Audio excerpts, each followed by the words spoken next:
David Taylor. Thank you, Madam Deputy Speaker. Yesterday I wrote to Glastonbury Festival urging them to remove this music group from their lineup. The reason I did this is because they have allegedly called for the murder of Conservative colleagues in this House, and because we've seen the footage of them appearing to show support for Hezbollah and Hamas, including the waving of a flag of the proscribed organisation.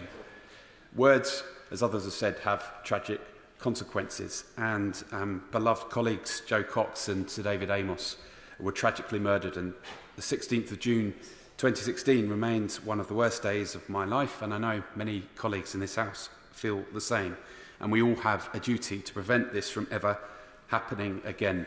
I welcome the comments the Minister has made around Glastonbury. May I also ask if he agrees with me that whilst there is a police investigation, iTunes, Spotify, YouTube and others should strongly consider taking their music off their platform until that investigation is over. And may I also note the absence of the of the member for Islington North, who is not present and not involved in this discussion, and will he join me in condemning his appearance in a photograph with that group, and will he join me in calling for him to apologise for appearing in a photo with that group? Can I just remind members that if they're going to make specific reference to colleagues, they ought to have given them notice in advance. Minister. Well, thank you, Madam Deputy Speaker. Let me agree with his remarks about words having consequences. He's absolutely right about that, and he's absolutely right that we all have a duty in this House to do everything that we possibly can to conduct our politics in a responsible and reasonable way. Mr. Speaker, 2 MPs, Joe Cox and Sir David Amos, have been murdered within the last decade in the line of duty meeting their constituents. Frankly, sir, that could have been any of us. So I should like to ask the Home Secretary, albeit in absentia today, 4 very specific questions. 1. How long is this counter-terrorist police inquiry likely to take? The video plainly speaks for itself. How could the words, "kill your local MP," possibly have been taken out of context? 2. We now know KNEECAP applied for a £14,000 government grant during the previous Parliament, which was vetoed, quite rightly, by the Right Honourable Member for North West Essex. KNEECAP then appealed against this decision as discriminatory. The incoming Labour government concluded fighting the appeal would be not in the public interest. Can I ask the Home Secretary to tell the House which government minister approved that absurd decision to effectively surrender to KNEECAP over this, and why? 3rd, KNEECAP are still booked to appear at Glastonbury, the organisers of which incidentally received £1.5 million of taxpayers' subsidy over COVID. So does the Home Secretary agree it would be unconscionable for KNEECAP to appear, at least whilst the police inquiry is underway? KNEECAP should surely be barred today. To be crystal clear, does the government agree with that or not? Yes or no? Finally, KNEECAP have now offered a crocodile tears apology to Katie Amos. Haven't that family been through enough already? So as it's within the Home Secretary's gift, will she now seriously reconsider their request to examine potential failures by Prevent, which may have contributed to David's death, via the auspices of the Southport inquiry? Absolutely. Isn't that the least we could do? Thank you. Minister. Thank you, Mr. Speaker. I'm genuinely grateful to the Right Honourable Gentleman for him bringing forward this matter, because I think it provides an opportunity to discuss these issues. It's something that I've been keen to do for some time. Let me firstly just gently say to him, he mentioned the name of the band on a number of occasions. I deliberately did not name them and will not name them, and it's for Right Honourable and Honourable Members to choose what language they would use. But my advice is not to give them any further publicity by naming them. I won't be doing so, and I suggest that other members don't either. Now, the Right Honourable Member spoke about the Home Secretary. Let me tell him what the Home Secretary said about this, because she said that this is a total disgrace.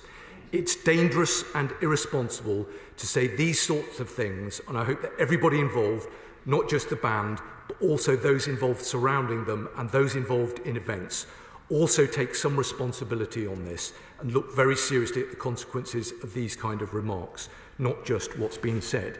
Let me just say to the Right Honourable Gentleman that I chair the Defending Democracy Task Force. The Home Secretary is the Home Secretary, and clearly she has overall responsibility, but the judgment is that I would be here as the person who chairs the task force. We both, of course, take it incredibly seriously. Now, the Right Honourable Gentleman asked about the length of the investigation. I know that he will understand that is not a matter for ministers, that is a matter for the Metropolitan Police. He also asked about the funding of the group. Now, let me just say to him again, gently and respectfully, that I don't agree with the characterisation of the case that he made with regard to the funding of the group. The truth of the matter is, and I did not raise this proactively, I'm only referencing it in response to his specific question about it. This is a situation that we inherited from the previous government. It's a scheme that we inherited, but it's also a situation that we inherited, because after approving the grant, they then U-turned on it being given, didn't take proper legal advice, ended up in a costly legal battle, which the then government lost. And obviously this government has a duty to bring that to an end and protect taxpayers' money. But we are deeply concerned about all of these things that have made up this case, and that is precisely why, and the Secretary of State for the Department of Culture, Media and Sport made this point yesterday, that we are now rightly taking the opportunity to review the... Thank you, Madam Deputy Speaker. Our thoughts today are with our dear friends Sir David Amess and, of course, Joe Cox. They were brutally murdered doing their job on behalf of their constituents on a surgery Friday. And tragically, they weren't the first MPs to be murdered. The crest of Erin Eve, of course, is up there above the door, alongside those of Sir David and Joe behind me. Those who incite the murder of MPs are attacking democracy itself. So, will the Minister join me in condemning unreservedly the despicable evil which KNEECAP represents in the appalling comments they made? Secondly, I would like to ask about the funding question. It was in November of last year, November 2024, that the Department of Business and Trade decided to end its support for the legal challenge, a decision which resulted in the band winning and becoming entitled to the money. Why did the government make that decision? In light of what we now know, will they appeal against that decision? And will the Minister, critically, make a categoric assurance from the dispatch box that this band will never, under any circumstances, receive public money again from any source, including the National Lottery and including Northern Ireland Screen? Now, Madam Deputy Speaker, this organisation has also expressed support for Hamas and Hezbollah, proscribed terrorist groups. Now, the Minister said he didn't want to comment on the police investigation at all, but of course the government did comment quite extensively on the investigations going on after Southport. So I would like him just to make clear, as the government did last summer, that they consider it in the public interest that the police do investigate and, if there is evidence, prosecute these offences or potential offences. Because if he's not willing to do that now, as the government did last summer, he does risk the perception of two-tier justice. Finally, I would like to say I met recently, very recently, with Sir David's widow, Julia, and his daughter, Katie, who bear, as the Minister can imagine, an enormous burden of grief. They want to make sure the lessons are learned from Sir David's murder. The perpetrator, as the Minister knows, had been in the Prevent programme previously, like the perpetrator in Reading and like the perpetrator in Southport. Julie and Katie Amess would like Sir David's murderer and the failings of Prevent to be looked at alongside the Southport case, which is being investigated, and indeed the Reading case as well. So please, will the Minister honour his memory by agreeing to that today? Thank you, Madam Deputy Speaker. I'm grateful to the Shadow Home Secretary for the remarks that he has made. He's right that when a threat is made to a member of this House or anyone who serves in elected office, it isn't just an attack on that particular individual, it is an attack on our democracy. That is precisely why this government, as did the last one, has placed so much emphasis and importance on the work of the Defending Democracy Task Force. He will know from his time in government that this is the fulcrum point that draws together all of the different bits of government and ensures that our response to the threats that we face is properly organised, that the resources are marshalled correctly and appropriately, and we make sure that we enable all of those who wish to serve in public life are able to do so without the fear of the kind of completely unacceptable attacks that we've seen in recent years. Deputy Speaker,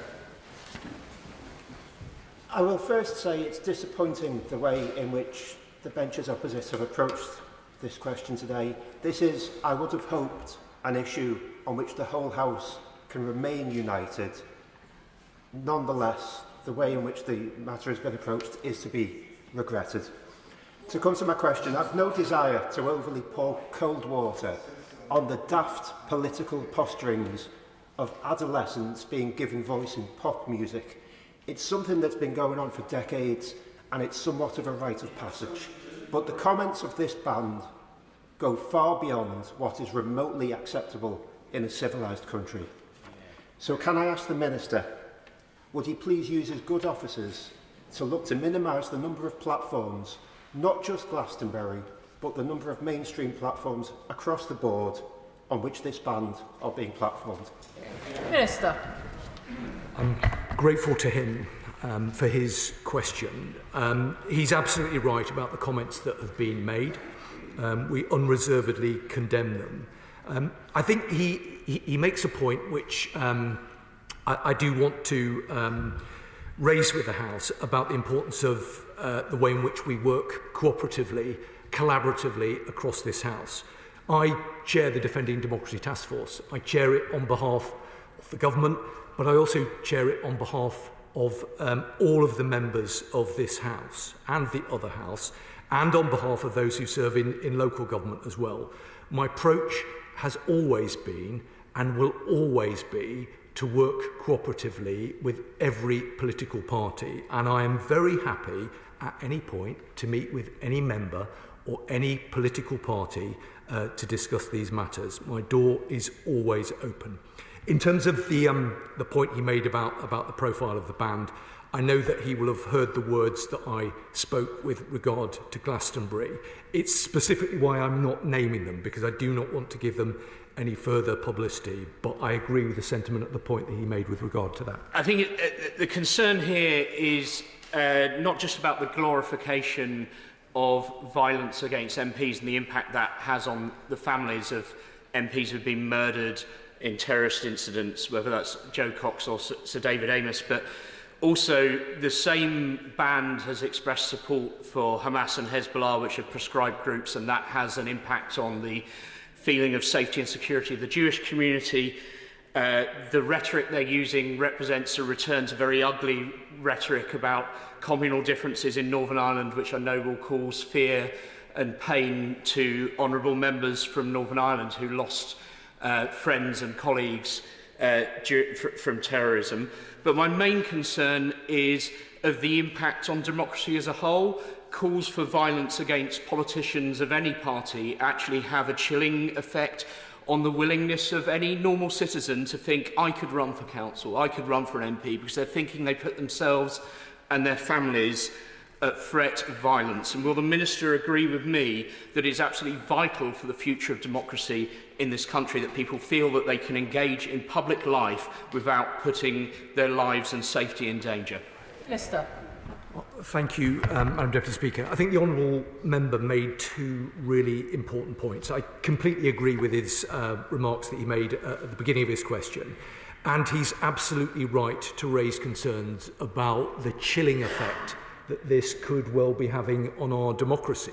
Speaker, and can I thank the honourable gentleman for making the reference that he did, because whilst it is natural that we refer to Joe Cox and to Sir David Amess, I think it is important for members of this House to recognise that there are 4 plaques in this chamber to Ian Gow, Erin Neve, Robert Bradford and Sir Anthony Berry, all of whom were murdered by the Irish Republican antecedents to KNEECAP.